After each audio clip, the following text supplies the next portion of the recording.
I want everybody in the audience to think of a lucky dwarf. Just picture a lucky dwarf, and I appreciate it's the most random thing you've ever heard.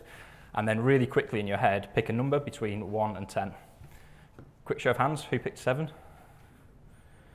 Yep, so quite a few people. Not everybody, but quite a few people. That's super interesting. So if you didn't choose 7, you're wrong. It was supposed to be 7. It doesn't always work every time. However, over the past 6 months, I've made myself look like a bit of an idiot by asking this question to about 100 people. 89 of them have chosen the number 7.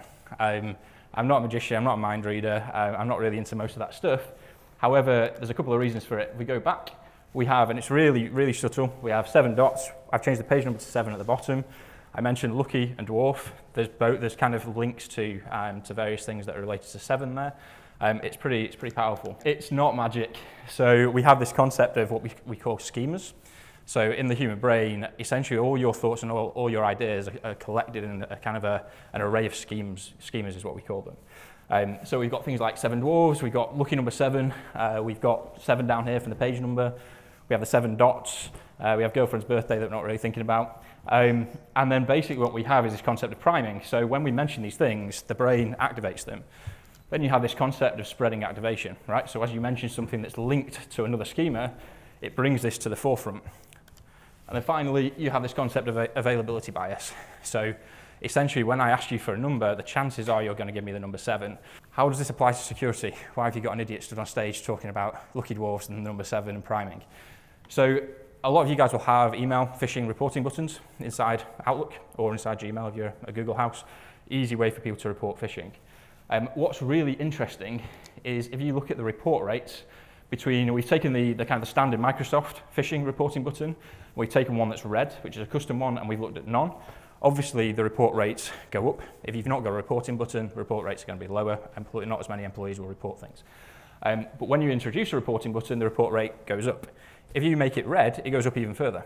So the importance of that is actually often understated and not really thought about. But this isn't why it's interesting. What's really interesting is, and you're probably aware, I've sat at the back for a while, you can't really see the stats very well. However, the percentage of people that are clicking on phishing links goes down when you've got reporting buttons, which can only be explained by priming. So having the reporting button will automatically prime a lot of those schemas that when somebody gets an email in, it makes them think more, and it actually makes an impact and makes a difference, which is super, super interesting. And it's just a good example of something that quite often we don't see security awareness teams thinking about. It's really important that you kind of look at some of the behavior science behind this. We've done the same for Gmail, similar outcomes for Gmail, plugins in Gmail. You get slightly higher report rates in Gmail, which is to do with the positioning, we believe. We're not 100%, we've got to do some research on it, but super interesting stuff. You could take priming to the extreme. So I love our clients. One of our clients got a copy of their phishing reporting button logo, and they put them on donuts, and they gave them out to the entire company. We've been tracking report rates prior to that, and they got a 2.3 times increase in report rates straight off the back of that. There was no other education, no other comms. That's what they did.